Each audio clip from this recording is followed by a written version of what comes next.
পশ্চিমবঙ্গটাকে অভিষেক বন্দ্যোপাধ্যায় তার জলসাঘর ভাবছেন। স্বভাব যায় না মরলে, বুঝলেন? জমিদারি নেই, জমিদারি মেজাজটা আছে। এখনো পশ্চিমবঙ্গটাকে অভিষেক বন্দ্যোপাধ্যায় তার জলসাঘর ভাবছেন, কিন্তু সেটা নেই, এটা ওনাকে বুঝতে হবে। বিকাশ বাবুরা চাইছে ভাইপোর মতন মোটা মালদার ক্লায়েন্ট তাদের ঘরে আসুক, পুরো শহরটা হকারে ভর্তি হয়ে যাবে। আর এই সব হকার গরিবও নয়, আমি আপনাকে বুঝিয়ে বলছি, সব হকার গরিবও নয়। শতরূপদের আর তো বেশি দিন নেই, ওদেরও এবার হকারি করতে হবে। এত বয়স হয়ে গেছে তো, ওরা তো একদম কচি কোকা নয়। আমি একজন সাধারণ এমএলএ, আপনার কোন কোন জায়গায় ব্যথা তার জন্য? ঈদের পরের দিন বৃষ্টি হয়েছিল, পুরো এলাকাটা লাল নদীর মতন দাঁড়িয়ে গিয়েছিল গরুর রক্তে। দাদা, পুরসভায় হঠাৎ করে হাউস ক্যান্সেল হয়ে যায়, এরকম শুধু আজকে না, আগেও হয়েছে অনেকবার। 20 বার হয়েছে গত 5 বছরে, এরকম একবার নয়। এরকমও হয়েছে যে বলেছে সোমবার হাউস, আমরা সেজে গুজে রেডি হচ্ছি, রবিবার হঠাৎ ফোন এলো সোমবার হাউস ক্যান্সেল, তারপর আবার ফোন এলো মঙ্গলবার হবে, আবার সোমবার সকালে ফোন এলো মঙ্গলবার ক্যান্সেল, আবার বললো বুধবার হবে। এরকম বহুবার হয়েছে, অন্তত 20 বার ক্যান্সেল হয়েছে। ফিরহাদ হাকিম কি ইস্তফা দিচ্ছেন, বা আপনারা কি অনাস্থা প্রস্তাব আনতে চাইছেন? উনি কি করবেন তার উপরে ওনার ভবিষ্যৎ। উনি যদি মনে করেন আমি 6 মাস আরো আছে, এই 6 মাস আমি পুরসভাটা চালাবেন।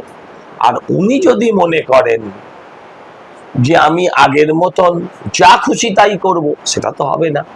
যা হবে লফুল। কালকে সেক্রেটারি চেঞ্জ হচ্ছে, সেক্রেটারি না থাকলে, সেক্রেটারিয়েট না থাকলে হাউস করা যায় না, সেই জন্য ডেফার হয়েছে। এর আগে উনি তো 100 বার ডেফার করেছেন, আমি 5 বছরে 20 বার বলছি। তাহলে তখন তো কেউ এসব করেনি, আমরা তো গিয়ে অন্য জায়গায় হাউস করতে করিনি। আর যদি হাউস হলো তো বিরোধীদের ডাকলেন না কেন? রেজিস্টার সই হলো না কেন? আমাদের প্রশ্ন জমা দেওয়া ছিল, সেই প্রশ্ন উত্তর হলো না কেন? এটা কেমন হাউস? এটা হচ্ছে মক পার্লামেন্ট, মকারি মানে বোঝেন তো? এটা হচ্ছে মকারি। গণতন্ত্রের মন্দিরে বসে এগুলো করাটা উচিত। আমরা দেখলাম যে অভিষেক বন্দ্যোপাধ্যায়ের বাড়িতে বেআইনি নির্মাণ নিয়ে পুরসভা 17খানা চিঠি পাঠালো, কি বলবেন? ওটাই তো আসল জ্বালা, ওটাই তো ব্যথা। ভাইপো বেআইনি নির্মাণ করবে, পিসি তাকে প্রোটেক্ট করবে, পুরসভা চোখ বুজে থাকবে। এটা কেন হবে? এটা তো আর হতে পারে না। আসল সমস্যার জটটা তো ওইখানে, যে ভাইপোর বাড়িতে হাতুড়ি মারা যাবে, হাতুড়ি নয় বুলডোজার চলবে, সেটাও বুঝতে পারছেন। আমরা দেখলাম যে ভোটের পর অভিষেক বন্দ্যোপাধ্যায় প্রথম প্রেসের সামনে এলো, বেআইনি নির্মাণ নিয়ে প্রশ্ন করে, সেখানেও চমকানি অভিষেক বন্দ্যোপাধ্যায়, কি বলবেন? আসলে স্বভাব যায় না মরলে, বুঝলেন? জমিদারি নেই, জমিদারি মেজাজটা আছে। এখনো পশ্চিমবঙ্গটাকে অভিষেক বন্দ্যোপাধ্যায় তার জলসাঘর ভাবছেন, কিন্তু সেটা নেই, এটা ওনাকে বুঝতে হবে। আপনার বাড়ির পাশে শিয়ালদা স্টেশন, সেখানে হকার উচ্ছেদ করা হচ্ছে, কি বলবেন বিষয়ে? দেখুন, হকারের পুনর্বাসন আমরাও চাই, তাই বলে পুরো শহরটা হকারে ভর্তি হয়ে যাবে। আর এই সব হকার গরিবও নয়, আমি আপনাকে বুঝিয়ে বলছি, সব হকার গরিবও নয়। বেশিরভাগ ক্ষেত্রে হকাররা জায়গা বিক্রি করে, বেশিরভাগ ক্ষেত্রে যে পুরনো হকার জায়গা, সরকারি জায়গা বিক্রি করে। কেন করবে? আর এটা পুরোপুরি সেন্ট্রালের অপারেশন হচ্ছে, এটার সঙ্গে স্টেটের কোনো যোগই নেই। এটা যেটা হচ্ছে, এটা সেন্ট্রাল থেকে হচ্ছে, রেলের দপ্তরে হচ্ছে। আপনি এখানে না গিয়ে ডিআরএম কে ধরুন, তিনি বলতে পারবেন, এর সঙ্গে রাজ্য সরকারের কোনো যোগাযোগ। আমরা দেখলাম যে সামনে সংখ্যালঘু সম্প্রদায়ের ঈদ, এবং দেখলাম যে সব থেকে বিপদে পড়ছে হিন্দু ব্যবসায়ীরা, এবং সংখ্যালঘুরা চাইছে গরু জাতীয় পশু ঘোষণা হোক, কি বলবেন? দেখুন, আমি প্রথমে তাদের ঈদের শুভেচ্ছা জানাই। গরু জাতীয় পশু হবে, কি হবে, এগুলো কোনো সঠিক কথা নয়। আমাদের দেশে জাতীয় পশু আমরা গরুকে ভাবি। তারপরে কেউ বলবে ছাগলকে জাতীয় পশু করে দেওয়া হোক, কেউ বলবে গাধাকে জাতীয় পশু করে, এগুলো ঠিক কথা। এগুলো ঠিক কথা নয়। আর গোমাংসের ক্ষেত্রেও কোনো রকম নিষেধাজ্ঞা করা হয়নি, বরঞ্চ তাদেরই একটা শ্রেণী বেশি করে এটা এখন মানে সতীলক্ষ্মী সাজতে চাইছে, যারা কদিন আগে উল্টো কথা বলতো অনেক সময়। এগুলোর প্রয়োজন নেই। হিন্দুর আচরণ করবে, তারা সেই মতন মাংস খাবে, মাছ খাবে, ভাত খাবে, মুসলিমের মতন করে খাবে, তাতে কিচ্ছু যায় আসে না। আমি নিশ্চয়ই তাকে পুজো করি, তাকে কাটলে খেলে আমাদের খারাপ লাগে, কিন্তু আইন যেটা হচ্ছে সেটা হচ্ছে ওপেন স্লটার হবে। আপনি রাস্তায় কাটতেন গত বছর বা তার আগের বছর, আপনি চাইলে আমার একটু সময় দিলে আমি ভিডিও বার করে দিতে পারি। এই কলুটোলায় ঈদের পরের দিন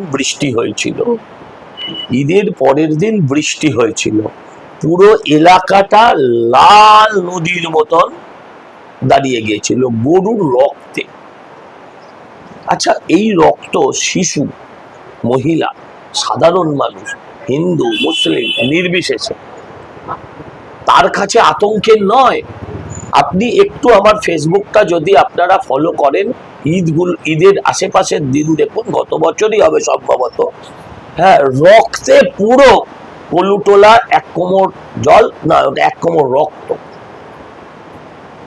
এটা করা যাবে, এই মুরগির ক্ষেত্রেও করা যাবে না, গরুর ক্ষেত্রেও করা যাবে। আপনারা সিস্টেমে করতে বলুন, সিস্টেমের মধ্যে দিয়ে কাটুক, কোনো অসুবিধা নেই। আর অসুবিধা থাকলেও সেই অসুবিধাকে আমরা সহ্য করব।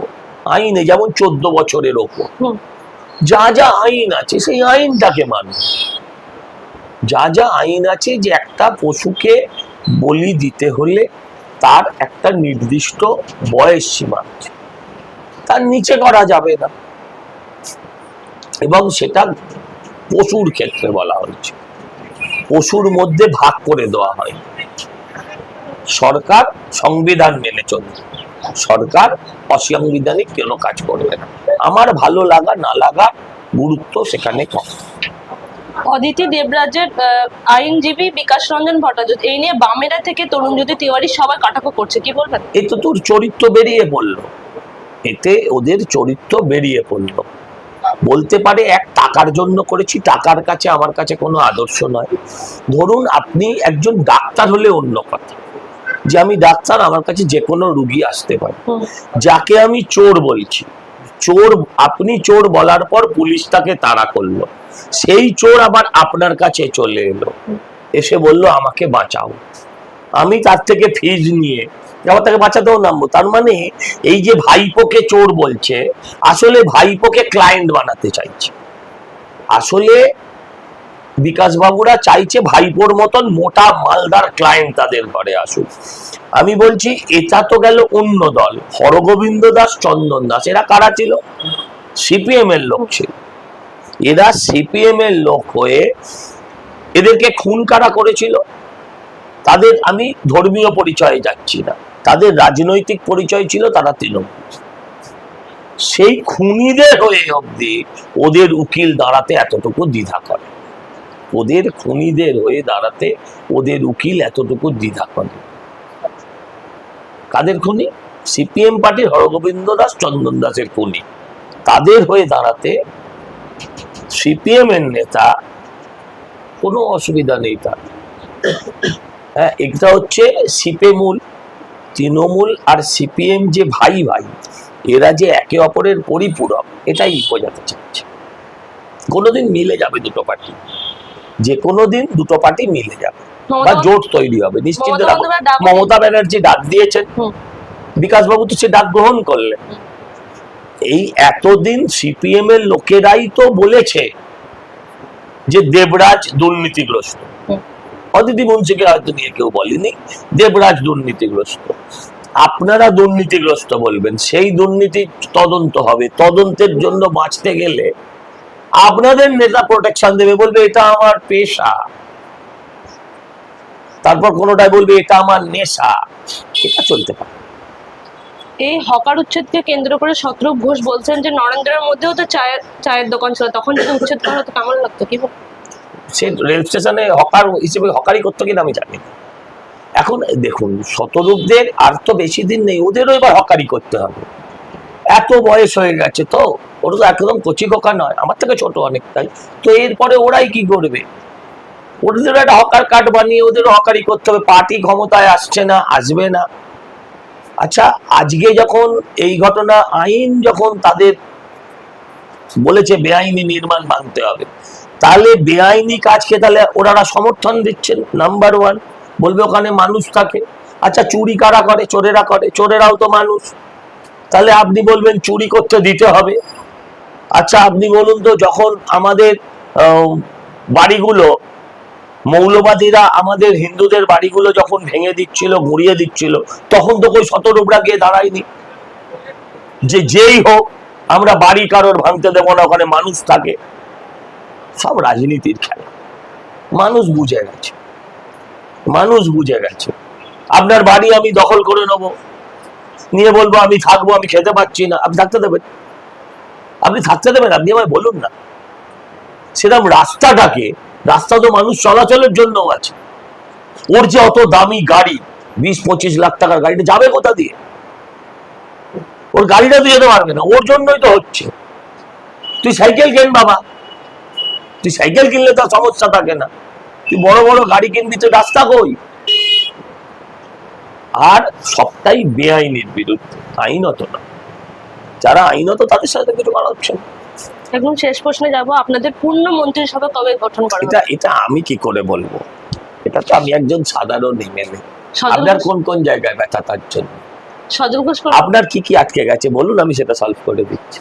সদল ঘোষ কোন দায়িত্ব পাচ্ছেন? কোনো দায়িত্ব না পেলেও যা দিয়েছে দল, এটা কম কি আছে?